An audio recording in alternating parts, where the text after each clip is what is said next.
En pleno sistema central, dentro de la Sierra de Béjar, se emplaza el pueblo que hoy recorremos, El Tejado, pueblo con vieja historia, hijo de la Madre Tierra, quien le ha dejado paisajes de ensueño. Permanece como reliquia del pasado, amoldándose a los nuevos tiempos. Conducimos hasta Guijuelo por la carretera nacional 630, desviándonos a Santibáñez de Béjar, y a casi 6 kilómetros, dirección Puente del Congosto, giramos a la derecha para arribar a El Tejado, tras recorrer los 78 kilómetros que dista de la capital charra. El centro económico más cercano es Piedrahita, otrora municipio de la provincia salmantina, que dista a 8 kilómetros menos que Béjar, capital de la comarca a la que pertenece nuestro pueblo. Esta demarcación, con una superficie de 21,19 kilómetros cuadrados, se halla al sur de la provincia de Salamanca, formando un extremo de los límites provinciales. Confina al oeste con Medinilla, al sur con el Losar y al este con la Aldehuela, pertenecientes a la provincia de Ávila. También al este, aunque ya en la provincia de Salamanca, linda con Navamorales, y al norte hace lo propio con la demarcación de Puente del Congosto.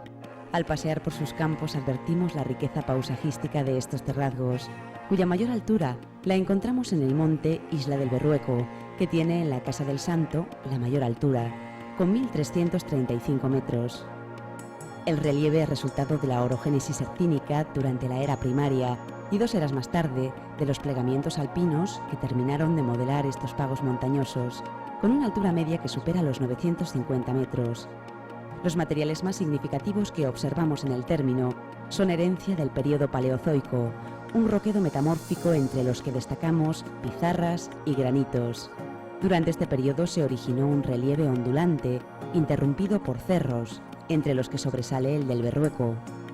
En él encontramos lugares como el Cancho Mayor y el Cancho Sombrero, o las 3 elevaciones de la cumbre, conocidas como las Tres Marías. Importante fueron los agentes erosivos y los materiales sedimentarios, producidos especialmente a lo largo del Cuaternario. Advertimos frecuentemente afloramientos graníticos y pizarrosos, más marcados y fragmentados en los riscos, formas caprichosas que la acción del tiempo ha esculpido al libre albedrío del destino, salvo en la zona de ribera, buena para el laboreo hortícola, donde los suelos son ricos y profundos. En el resto presentan escasa profundidad, facilitando el aprovechamiento ganadero. Los ocres del verano dan paso a los verdes aterciopelados otoñales, que se tornan exuberantes en cromatismo y brillo al llegar la primavera, mientras la sempiterna encina, en constante verdor, muestra su color más saturado.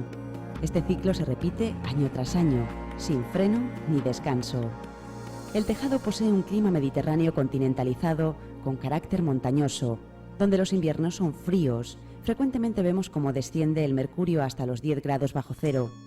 La fina seda blanquecina de las heladas, computadas más de 90 días al año, en ocasiones se nutre del grueso manto de la nieve. Los veranos son cortos, alcanzándose las temperaturas más altas en la mitad del estío, pudiendo llegar a los 32 grados. No obstante, en verano, con la llegada de la noche, arriba el frescor, envolviendo al ambiente de una placentera brisa. Las estaciones equinocciales son cortas, la primavera llega tarde y cuando lo hace no tarda mucho en confundirse con el verano. Suele ser mayo el único mes absolutamente primaveral, del mismo modo que octubre lo es otoñal. El otoño comienza a endurecerse una vez que llega noviembre. El tiempo es invernal ya en la primera semana de diciembre, cuando las heladas cobran fuerza, señalando el inicio a la temporada de las matanzas. Tanto en abril y mayo como en octubre y noviembre se registra la mayor pluviosidad. También son importantes en enero algunas en forma de nieve. La precipitación total anual puede llegar a los 900 milímetros en los años más abundantes. El régimen de los arroyos y regatos existentes en el término es de tipo pluvionival. La red hidrográfica está integrada por los ríos Becedillas y Tormes. Sus cauces separan la demarcación de El Tejado con las de Medinilla, el Losar, la Aldehuela y Navamorales. El río Becedillas, corto y revoltoso, desemboca en el Tormes. Ambos nos dejan una instantánea de inusitada belleza. El Tormes, a su paso por la demarcación, ofrece ya un cauce más ancho y un caudal más importante, especialmente en las etapas de lluvia y deshielo.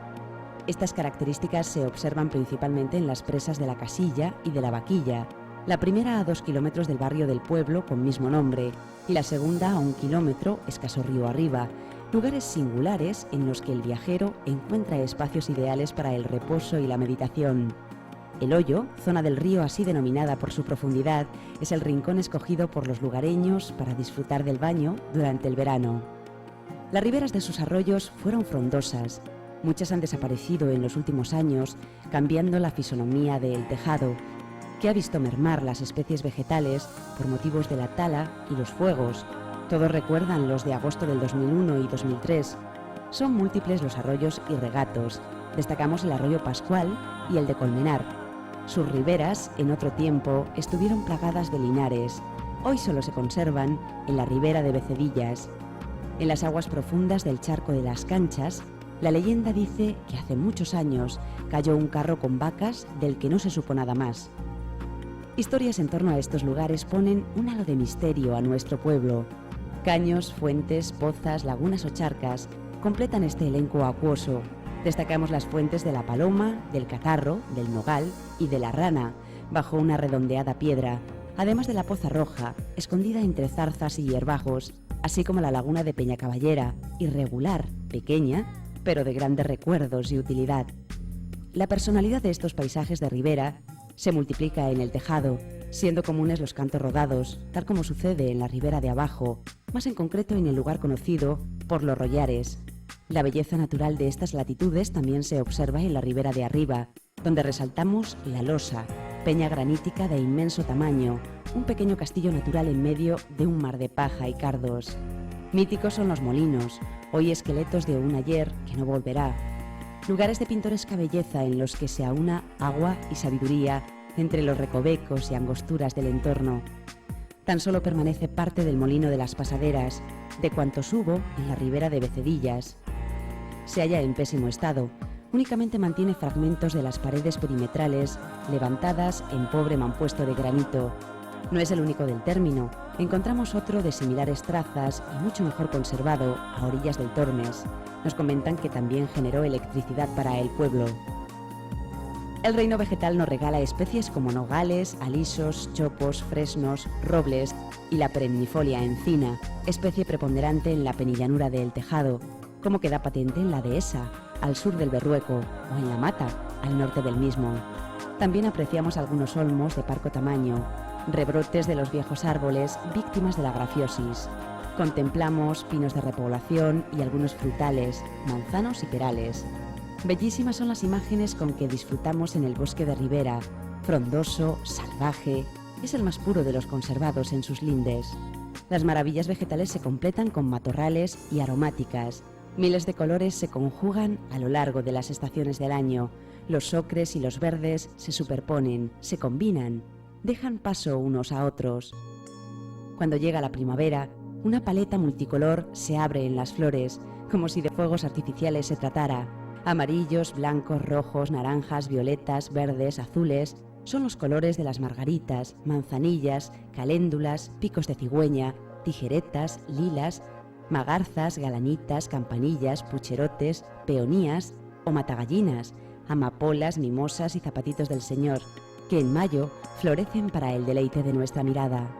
Cuenta con una nutrida fauna, jinetas, jabalíes, algún gato montés, zorros, conejos, liebres, varios tipos de roedores, murciélagos, lagartos, lagartijas, salamandras, salamanquesas y culebras. Asimismo, un gran número de aves revolotean o planean por su cielo. Destacamos ruiseñores, varios tipos de águilas, lechuzas, aves migratorias como la codorniz, otras sedentarias como la perdiz o el cuco.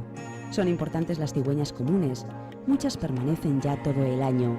La fauna acuática está integrada por truchas, bogas y gallegos. Completan el elenco animal un sinfín de insectos, chicharras, grillos, cigarras, avispas, luciérnagas, libélulas. La historia del Tejado no se puede separar de la del Berrueco, donde la Atalaya, con 1.244 metros, uno de los lugares más legendarios, es esencial para conocer la historia de la comarca, pues fue el núcleo administrativo más importante de estos terrazgos a partir de la Edad de los Metales.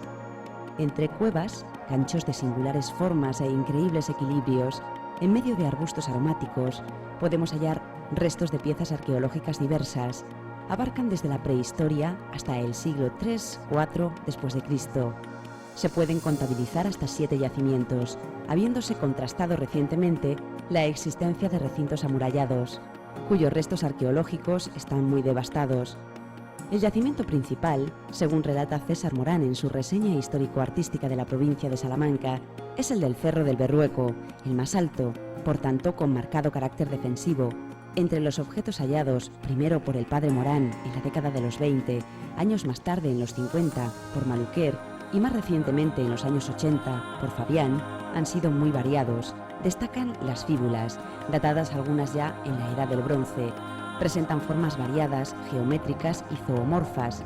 Llaman la atención el elefante y el jabalí, así como las fíbulas anulares. También destacan de las primeras excavaciones otros elementos. Los restos más importantes son 2 berracos y una serie de monedas romanas de la época de la República, momento en que comenzó la romanización de estos terrazgos. El proyecto de excavación y estudio del Berrueco ha vuelto a ser impulsado desde el año 2003, interviniendo en el mismo la Junta de Castilla y León, varias entidades universitarias, empresas privadas, la Asociación ACAP y el Ayuntamiento de El Tejado. La finalidad de este proyecto es doble. Por una parte, preservar el mismo y los posibles hallazgos, evitando el expolio y deterioro del campo arqueológico. Por otra, impulsar al propio pueblo del Tejado. Para ello, el Ayuntamiento ha cedido al proyecto la Casa del Concejo, donde se realizará un aula arqueológica con todo lo encontrado. Ya se han hallado 3 nuevos asentamientos. Con ellos podemos aseverar que la vida en el término de El Tejado se remonta miles de años atrás, cuando los ídolos eran astros y los ritos se fundamentaban en el mundo tangible e intangible. Tras la Edad de Piedra, a la que pertenecen los restos más antiguos, siguió la Edad del Bronce y el Hierro. Muy importante fue la presencia celta en los Altos del Berrueco, representada por el pueblo vetón, a quien pertenecen varios de los castros y los berracos que hoy se conservan en el Puente del Congosto y en El Tejado. Son esculturas monolíticas, votivas, con formas animales. Tienen un fuerte carácter totémico, siendo protectoras y propiciadoras de bienes. La historia y la leyenda se funden en el Berrueco al hablar de los vetones, pueblo preexistente al romano. Se cree que fue uno de los lugares de mayor resistencia al nuevo pueblo invasor, que tomaría importantes represalias contra el lugar. Tras los romanos llegaron los visigodos y después los musulmanes, quienes entraron en la península en el 711. La historia ha dado paso a la leyenda durante este tiempo hereje, siendo el marco de alguna de ellas el Cerro del Berrueco. Durante largo tiempo estos pagos se rindieron al olvido, perteneciendo a la zona fronteriza conocida como Tierra de Nadie, lugar de gran inseguridad, con habituales escaramuzas, tanto cristianas como musulmanas. Debemos esperar a que en 1085 Alfonso VI asegure la línea del Tajo para afianzar los territorios de las sierras. No obstante, el Tejado no será repoblado hasta años más tarde, casi un siglo después, cuando Alfonso VIII, el Noble, impulsó un nuevo proceso de repoblación para afianzar estos núcleos. El rey encargó este cometido al Concejo de Ávila. Coincidió con la delimitación de los reinos cristianos tras el acuerdo firmado en el Tratado de Cazorla de 1179. Tampoco es que sean muchas las noticias que se tienen de esta época bajo medieval. Ni siquiera conocemos, a ciencia cierta, cuándo tuvieron lugar estos asentamientos. Una leyenda nos remite al mágico mundo de lo maravilloso y lo real. Cuenta que 3 hermanos eran incapaces de soportarse, por lo que la madre, cansada de la situación, ordenó les construyeran una casa a cada uno, con la separación justa para que no fuesen capaces de verse. Dicen que de esta manera se crearon los 3 barrios que configuran El Tejado. La situación tuvo un paréntesis en las hostilidades. Culminó con la muerte de la madre. A partir de entonces los hermanos se tiraron canchos, los que según la leyenda formaron el Berrueco. De nuevo los lugares del pasado se ven involucrados en leyendas de un lejano presente. Lo único seguro respecto a estos barrios es que pertenecieron a la zona de influencia del duque de Béjar y que tenían ya concejo en el siglo XV, fecha en que está datada la antigua casa consistorial. Misterioso nos resulta un portillo hallado en las laderas del Berrueco. Es una entrada que, según nos comentan, pudo ser la salida del pasadizo que comunicó con el castillo de Puente del Congosto. Hipótesis factible si atendemos a la tipología arquitectónica militar, donde se acostumbraba a realizar vías de escape. Fueron años en los que El Tejado y el resto de las poblaciones de la demarcación estuvieron casi olvidados. una vida tranquila, de similares circunstancias a las recogidas en 1753 por el concejo como respuesta a la demanda realizada por el marqués de la Ensenada, don Zenón de Somodevilla y Bengoechea, secretario de Hacienda con Fernando VI y Carlos III. En ella se informa de la situación económica del momento. Manifiestan que es lugar de realengo de la ciudad de Salamanca, que tenía cultivos de secano, trigo, cebada, centeno. El plantío era fundamentalmente encinas en el monte, más fresnos y olmos en los prados, todos ellos esparcidos por todo el terrazo. Exponen también que los impuestos, primicias y diezmos pagados sirven, entre otras cuestiones, para el mantenimiento de varias capillas salmantinas, la iglesia catedral de Salamanca y la del lugar. A temporadas hay ganado lanar, vacuno y de cerda, propiedad de los arrendatarios y moradores. Se añade que son tan solo 6 los vecinos, siendo unos 25 los moradores que habitan en 5 casas, teniendo además un pajar. También se dice que tienen como pedanía a Carnero, siendo los mismos peritos los que proceden a contabilizar los bienes, producciones e impuestos de este lugar. Para concluir dando fe de todo ello, José Miguel Tahonero de Robles, Antonio Ledesma, Domingo Blanco, Juan Berrocal y José Ascola. En 1808 comenzó la Guerra de la Independencia. En ella, fruto de las tropelías sufridas en el término del Tejado, los franceses causaron vejatorios estragos en la pedanía de Peñaflor. Esta población, al sur de la dehesa, cercana al arroyo del Colmenar, fue definitivamente abandonada en 1826. Aún se pueden ver restos de algunas casas y de la pequeña iglesia, esta con cuerpo de mampostería y torre de sillarejo y sillería. El municipio se emplaza a 970 metros sobre el nivel del mar. Es muy singular. Consta de 3 barrios separados unos de otros 500 metros. Los barrios son pequeños, con significativos rincones de arquitectura tradicional. El barrio de la Magdalena es el principal. Está ubicado en el centro de los otros 2, la Casilla al nordeste y el Tejado al sur. Todos presentan un entramado desorganizado, siendo el de la Magdalena alargado, propio del tipo carretera. La calzada es el eje longitudinal, que a su paso por el pueblo recibe el nombre de Calle Mayor y aglutina algunas de las mejores casas del municipio. Los otros 2 barrios muestran un plano muy irregular, aunque más concentrado y circular. Paseamos por sus calles y caminos, tranquilos, sosegados. Disfrutamos de la apacibilidad del mundo rural, para finalmente rendirnos estupefactos ante la variedad arquitectónica del municipio, ecos del ayer que se funden con realidades de hoy.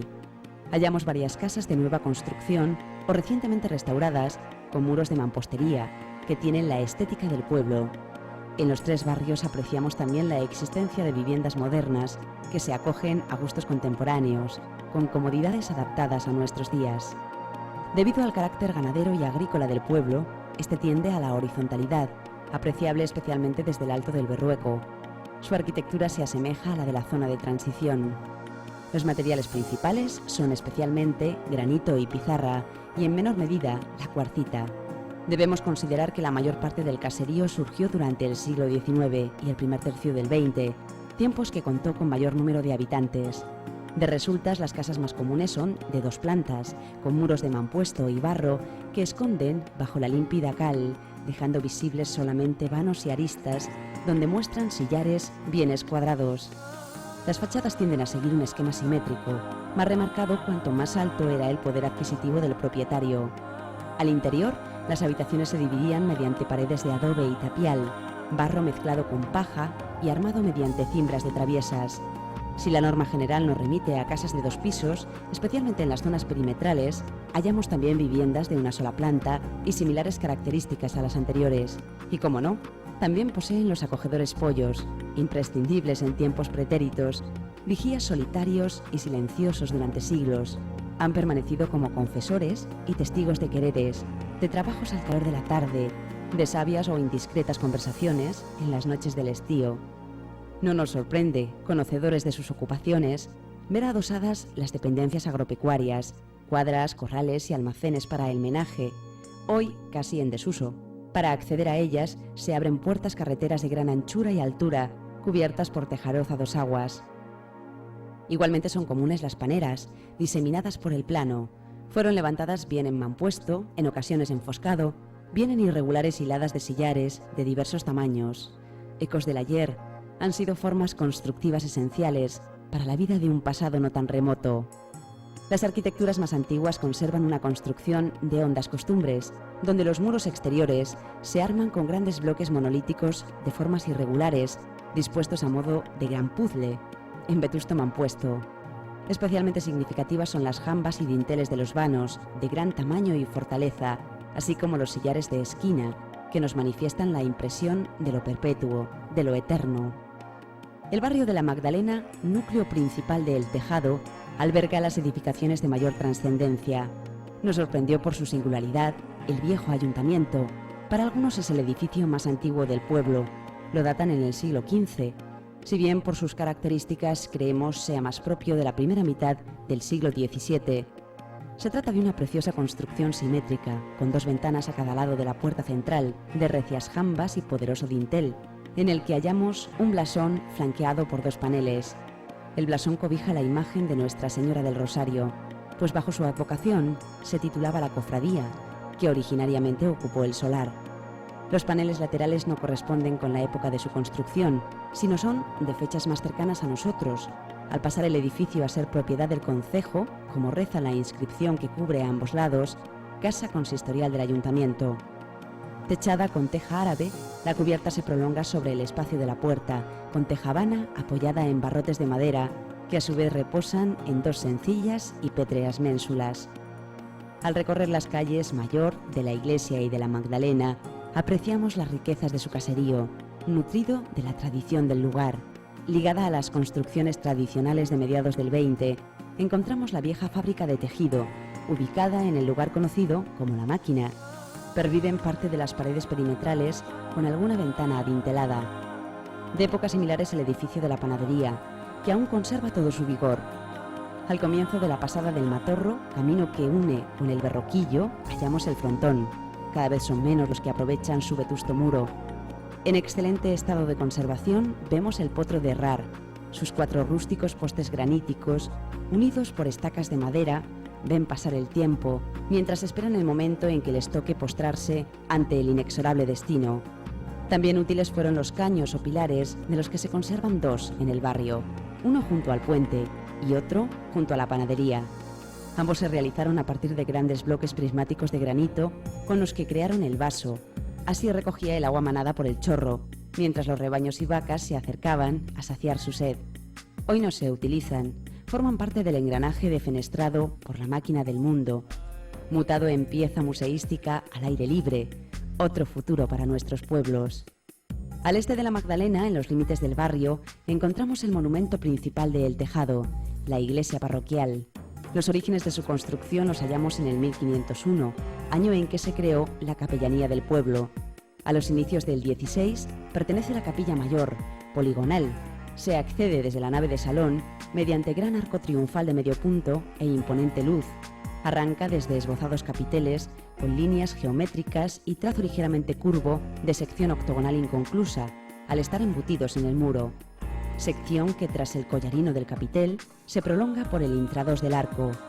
La cabecera se cubre con un excelente artesonado muy restaurado, al igual que el resto de la iglesia, donde destacamos los 4 leñosos postes octogonales, concluidos en zapatas que soportan 2 vigas superpuestas, una lisa, otra bellamente decorada con formas geométricas, que junto con las traviesas cumplen una función primordial de sujeción.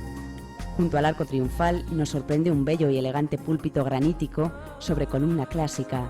Presenta un simple y desacorde tornavoz. Al lado contrario, la monolítica pila bautismal se asienta en un simple pie. La obra señera del interior del templo es el retablo de la capilla mayor, ensamblado de madera policromada. Obra maestra de gran calidad, un llamamiento a la fe triunfante, aletos de la serenidad del sufriente, seguro conocedor de su salvación futura. Retablo de finales del 16 o comienzos del 17, de estilo manierista, en pequeños detalles nos anuncia el incipiente barroco. Posee 3 calles y 2 pisos sobre banco con sencillos motivos geométricos. De mayor tamaño, el piso inferior divide sus calles por columnas de estrías helicoidales. Destacamos la central. Rompe el entablamento que separa ambos pisos. Una hornacina avenerada, enmarcada por alfil de ornato vegetal, apoyado en pilastrillas cajeadas, cobija la imagen de María Magdalena con el tarro de las esencias, forma común de su iconografía. Durante los días de fiesta, cuando deja su lugar para ser procesionada, la hornacina es ocupada por una preciosa cruz procesional de pie cónico y bulbosos brazos.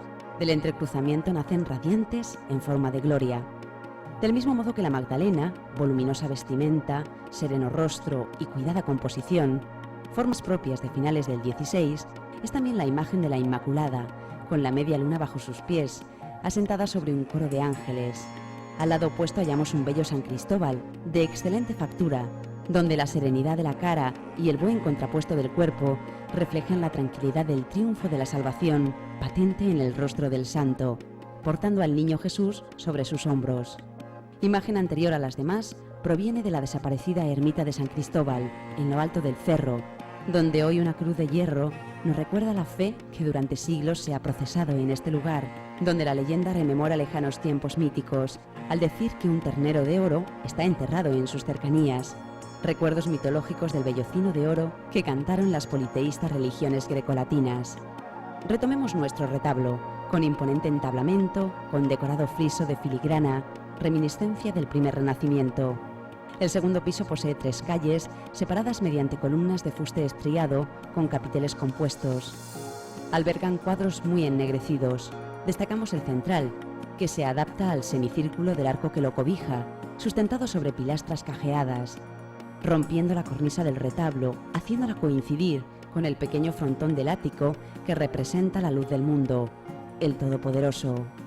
Preside el retablo un calvario donde lloran la Virgen, con manto azul, y María Magdalena, con otro de color rojo. Lienzos de buena calidad, figuras en reposo, llenas de dolor constreñido, pleno en la confianza de la futura realidad. Pensamos que es uno de los más interesantes de nuestra provincia. A los lados del retablo se abren 2 hornacinas horadadas en el muro. En una de ellas, el tan repetitivo Sagrado Corazón del siglo XIX. En el otro lado, una excelente escultura de San Antonio de Padua, en línea con las existentes en el retablo. Suponemos perteneció a él. Hasta que fue su lugar, San Antonio presenta ropajes abultados y sosegado rostro, al igual que el niño de vestir que sostiene con su brazo izquierdo, mientras en la mano derecha sujeta una rama de azucenas. Es el patrón de El Tejado. La iglesia está levantada en mampuesto con sillares esquineros. Tiene 2 portadas, pero destacamos la meridional, a mitad del lienzo, protegida mediante pórtico de tejado a 3 aguas, recientemente restaurado, apoyado en 2 columnas graníticas de sección octogonal, relacionadas con los primeros años de su construcción, aunque simples y sobrias.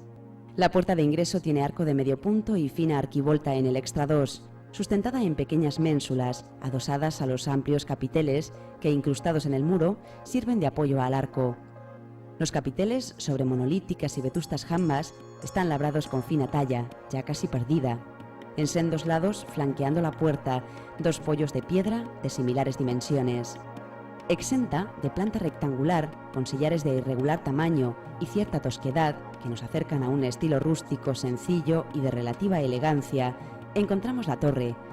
Tiene simple puerta adintelada en el lado sur, uno de los cortos. Se compone de 2 cuerpos. El inferior, de menor tamaño, presenta estrechas ventanas aspilleras en la ascensión de la escalera, mediante la cual accedemos al segundo cuerpo, separado del anterior por una finísima línea de imposta moldurada en aristas rectas, propias del último tercio del XVI. Este cuerpo se identifica con el campanario, abriéndose 2 ventanas en el lado largo y una en el corto, todas estrechas, bajo arcos semicirculares. Concluye en torrecilla moderna en la cúspide del tejado, subrayado por una cornisa curva de principios del XVII, cuando quizás se concluyera la torre. La pequeña torrecilla enlucida alberga el reloj. De la torre parte un muro bajo de mampostería que circunscribe el conjunto eclesiástico, marcando la antigua jurisdicción de la iglesia parroquial. 2 machones de granito, culminados en remates piramidales más bolón, sirven de apoyo a los batientes de la puerta de forja, sencilla y moderna. Antes de salir del barrio de la Magdalena, visitamos el nuevo ayuntamiento, situado en la Plaza Mayor, edificio sencillo y funcional, de 2 alturas y con balcón esquinero. Al lado, en la misma línea constructiva, están las nuevas escuelas, ambas enfoscadas y pintadas en tonos amarillos, rodeadas por los verdes del coqueto jardín que se ha realizado delante. Ya en la plaza, junto a una bella fuente restaurada, la parada del autobús que lleva a la capital charra demuestra una vez más la capacidad aglutinadora del barrio de la Magdalena. El barrio del Tejado, al sur, es el segundo con mayor población. Presenta similares trazas y edificaciones, algunas de belleza pintoresca. Gozamos de la fuerza rústica de varios paredones, muros o puertas carreteras con su tejaroz. También saboreamos el agua que emana en sus fuentes, algunas recientemente restauradas, y el obligado pilar o caño, similar a los del barrio de la Magdalena. Sin duda alguna, lo más pintoresco, bello y caprichoso del barrio del Tejado es la plaza principal, con su pozo. Sirve al pueblo desde tiempos que van más allá de la memoria. En sus ecos se han perdido amores y deseos del fulgor de juventud y la esperanza de la sabia ancianidad. Es un complejo colorista y tradicional, con representativo y antiguo pozo. A su lado, una curiosa sucesión de pilas engalana esta plaza, rodeada de los verdes, blancos y morados de su coqueto jardín. El pétreo entorno y la fuerza del pasado se aunan en las lanchas que forman una gran mesa acompañada de vetustos blancos. Qué rincones tan bellos se esconden en los callejones, plazas y callejuelas de los tres barrios, lugares con la fuerza del ayer y singulares miradas que, como en los otros complejos edilicios, también los avistamos en el barrio de la Casilla. Con una inusitada pureza, una antigua reliquia de tiempos no tan lejanos, una pieza casi única por su singularidad, sorprende nuestras miradas. Nos traslada a los años de los chatos de vino, a Perragorda. Hablamos de la clausurada bodega de Enrique. Se trata de una casa de una planta, de puerta adintelada, ventana de arco muy rebajado, pollos escondidos por la maleza, que poco a poco sigue creciendo en su alrededor. ¿Quién sabe? Quizás quiera preservar esta joya de la reciente arqueología popular. Presenta una bellísima decoración pintada, donde además de formas florales, apreciamos jarras, botellas y tinajas, objetos propios de las tabernas de antes. Recubren el muro con colores terrosos, en gran equilibrio compositivo, mediante paneles, flanqueando la puerta de ingreso. Nos cuentan los lugareños que, según reza la tradición, existió un palacio al sudeste de la Casilla, del que no se conserva nada, tan solo el recuerdo, en la vereda conocida como Calleja de Palacio. De los 1.166 habitantes con que contó el Tejado en 1910, o el casi millar de 1940, tan solo queda el recuerdo de los más mayores y las imágenes del reencuentro en los meses estivales, cuando los hijos del pueblo regresan junto a sus familias. Hoy esas cifras son una ilusión. Desde mediados de siglo, la población descendió vertiginosamente hasta los actuales 147 habitantes. 88 viven en el barrio de la Magdalena, el principal, 35 lo hacen en el del Tejado y 24 habitan en el de la Casilla. Unas 40 personas componen la población activa. Existen vendedores ambulantes, albañiles, ganaderos, agricultores y otras profesiones del sector terciario, el bar, la panadería, el molino y el taller de peletería, último ejemplo de la tradición textil del lugar. Ya no se celebran las fiestas de antaño, la Candelaria, la Bendita Cruz, San Isidro, Corpus Christi. Por San Pedro, los quintos alzaban el mayo, o en los santos asaban castañas mientras las campanas doblaban toda la noche. También importantes fueron los carnavales, con 3 días de baile, y la Semana Santa, a cuyo término, el lunes, tras el Día de Gloria, se comía el hornazo y el bollo escaldao con la familia y amigos. Actualmente tienen lugar las de San Antonio de Padua, el 13 de junio, a quien se dedica novena. Se celebra misa, procesión y baile con orquesta. Antiguamente esta fiesta era la mayor, pero debido a la consabida emigración y su retorno estival, se decidió que el día grande fuera el 22 de julio, cuando se honra a la Magdalena. Durante 3 jornadas organizan un programa festivo, misa, procesión, además de un nutrido elenco de juegos para pequeños y mayores, algunos de honda tradición, como la calva o la rana. Concluyen con una verbena acompañada por orquesta, donde todos disfrutan.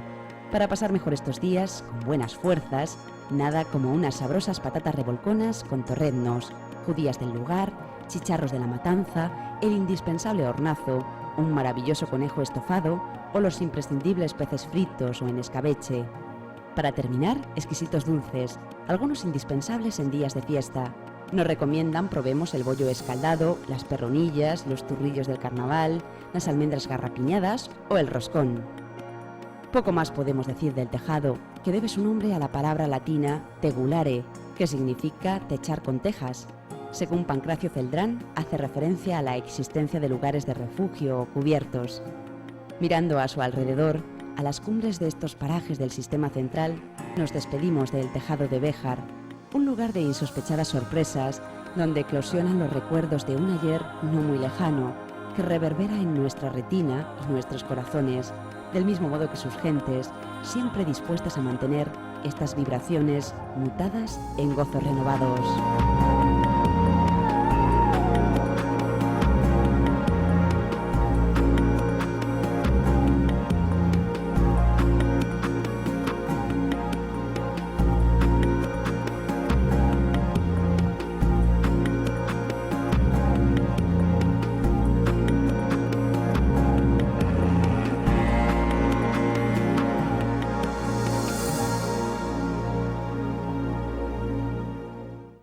Llegó el día de dejarla porque así lo quiso Dios. La di un beso y un adiós y me marché sin mirarla. Porque si otra vez la miro no me marcho de su lado hasta que no me hubiese dado junto a mí su último suspiro. Salí, la puerta cerré, mas con la mirada incierta volví a mirar la puerta. Falto de valor lloré. Allí dentro dejaba mis ilusiones, mi vida, mi felicidad querida, la mujer que tanto amaba. 3 años estuve sin verla, pero dejar de quererla, eso no lo hice jamás. Mas no muerta, señor juez, un día la vi otra vez, y ese día me ha perdido. Les vi, y en mi corazón sentí rabia, locura y pasión. Mi cerebro hecho un volcán, vete detrás, me decía. Esa mujer me atraía como el acero limán. Y caminando un buen trecho, yo detrás, ellos delante. Ella iba con su amante, yo solo con mi despecho. ¿Cómo sucedió? No sé, en vano de recordar. Solo sé que vi brillar un cuchillo que saqué y ese hombre, deshecho, al punto cayó a mis pies. Le maté pecho a pecho. A ella quise perdonarla, pero oí un grito de su garganta escaparse, grito que vino a clavarse en mi alma. Me volví y vi que lloraba, y llorar por el que moría, maldiciéndome quizás, nadie ha sufrido jamás lo que yo sufrí aquel día. Y esta es la verdad de todo, ni quito ni pongo nada, y a mi muerte me acomodo. La maté porque una ingrata no debe esperar clemencia.